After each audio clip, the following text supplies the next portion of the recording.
প্ৰধানমন্ত্ৰী আৱাস যোজনা চৰকাৰী BPL কৰাৰ গুৰুত্বপূৰ্ণ আপডেট লৈ আহিছোঁ। সেইটো আপডেট হ'ল, যদি আপোনালোকৰ জিঅ' টেক হৈ গৈছে, আপোনালোকে এতিয়াও চৰকাৰী ঘৰৰ ফাৰ্ষ্ট কিস্তি লাভ কৰা নাই, তেনেহ'লে কিন্তু আজি আপোনাৰ কাৰণে ভাল খবৰ আহি গ'ল।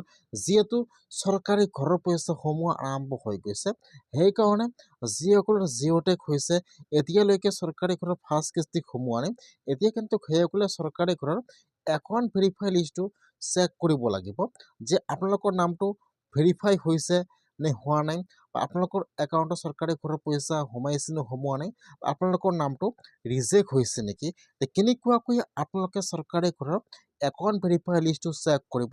মই আজি এইটো ভিডিঅ'ত আপোনালোকক সম্পূৰ্ণ প্ৰচেছ ষ্টেপ বাই ষ্টেপ দেখুৱাই দি আছোঁ। কেনেকৈ চেক কৰিব চাই লওক। এতিয়া আপোনালোকে ফাৰ্ষ্ট এইটো অপশ্যনত আহি যাব PMAYG.NIC.in। এইটো অপশ্যনত অহাৰ পিছত আপোনালোকে ইয়াত চাব 2 নম্বৰত দিয়া থাকিব আৱাসব। এতিয়া আপোনালোকে ইয়াৰ পৰা 2 নম্বৰ অপশ্যনটোৰ ওপৰত ফাৰ্ষ্ট ক্লিক কৰিব আৱাসব। তাৰপিছত ইয়াত এটা অপশ্যন অপেন হৈ যাব। এতিয়া আপোনালোকে ৰিপৰ্টৰ ওপৰত এবাৰ ক্লিক কৰিব। ইয়াত চাব 2 নম্বৰত দিয়া থাকিব আৱাসব, আপোনালোকে ফাৰ্ষ্ট সেইটো অপশ্যনৰ ওপৰত ক্লিক কৰিব, তাৰপিছত আপোনালোকে ৰিপৰ্টৰ ওপৰত এবাৰ ক্লিক কৰিব। এতিয়া কিন্তু আপোনাৰ ওচৰত এইটো পেজ অপেন হৈ যাব এনেকুৱাকৈ।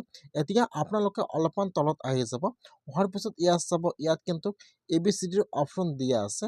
এতিয়া আপোনালোকে অলপমান তলতে ইয়াত চাব, ইয়াত যিটো এপ নম্বৰ অপশ্যন দিয়া থাকিব EFMS ৰিপৰ্ট, ইয়াত যিটো এপৰ 3 নম্বৰ অপশ্যন দিয়া আছে beneficiary registered account for general verify. এতিয়া আপোনালোকে এপৰ 3 নম্বৰ অপশ্যনৰ ওপৰত ক্লিক কৰিব।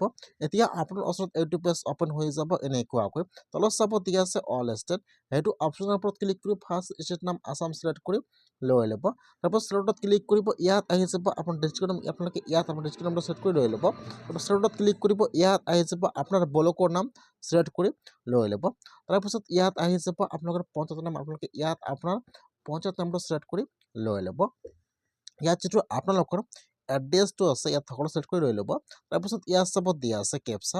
এতিয়া আপোনাৰ তাত যিটো কেপচা আহি যায়, কেপচাটো পঢ়াই দি আপোনালোকে এতিয়া ছাবমিটৰ ওপৰত ক্লিক কৰিব।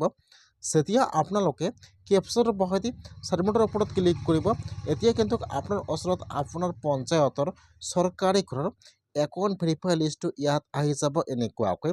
ফাৰ্ষ্ট আহি যাব ইয়াত আপোনাৰ ঘৰৰ ৰেজিষ্ট্ৰেশ্যন নম্বৰ আহি যাব, তাৰপিছত ইয়াত আপোনালোকৰ ফুল নেম আহি যাব, তাৰপিছত যিটো আপোনালোকে বেংকৰ একাউণ্ট জমা কৰিছিল ইয়াত বেংকৰ নামটো আহি যাব, আৰু এইফালত আহি যাব ষ্টেটাছ। এতিয়া আপোনালোকৰ নামটো ৰিজেক্ট হৈছে নে ভেৰিফাই হৈছে ইয়াত লিখা থাকিব এনেকুৱাকৈ। এইফালত চাব ৰিজন দিয়া আছে, যিসকলৰ নাম ৰিজেক্ট হৈ গৈছে, কিহৰ কাৰণে আপোনালোকৰ নামটো ৰিজেক্ট হৈছে ইয়াত কিন্তু সম্পূৰ্ণ ৰিজন দিয়া হৈছে।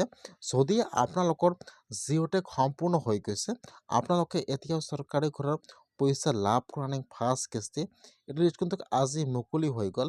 সেইকাৰণে যিসকলে চৰকাৰী ঘৰৰ পইচা লাভ কৰা নাই সেইসকলে আজি চৰকাৰী ঘৰৰ একাউণ্ট ভেৰিফাই লিষ্টটো চেক কৰক। আপোনালোকৰ নামটো ভেৰিফাই হৈছে ৰিজেক্ট হৈছে, যদি আপোনালোকৰ নামটো লিষ্টত আহিছে আৰু আপোনালোকৰ নামটো ৰিজেক্ট হৈছে, আপোনালোকে আপোনাৰ পঞ্চায়তত যাই যোগাযোগ কৰিব লাগিব আৰু আপোনালোকে আপোনাৰ ডকুমেণ্ট জমা কৰিব লাগিব। তাৰপিছতে কিন্তু আপোনালোকে চৰকাৰী ঘৰৰ পইচা লাভ কৰিব। সেইকাৰণে যদি আপোনালোকৰ জিঅ' টেক হৈছে, আপোনালোকে এতিয়া ঘৰৰ পইচা লাভ কৰা নাই, তেনেহ'লে আপোনালোকে আজি চৰকাৰী ঘৰৰ একাউণ্ট ভেৰিফাই লিষ্টটো চেক কৰক যে আপোনালোকৰ নামটো ভেৰিফাই হৈছে ৰিজেক্ট হৈছে। আপোনালোকে আজিয়ে লিষ্টটো এনেকুৱাকৈ চেক কৰক আপোনালোকে আপোনাৰ নিজৰ মোবাইলৰ পৰা।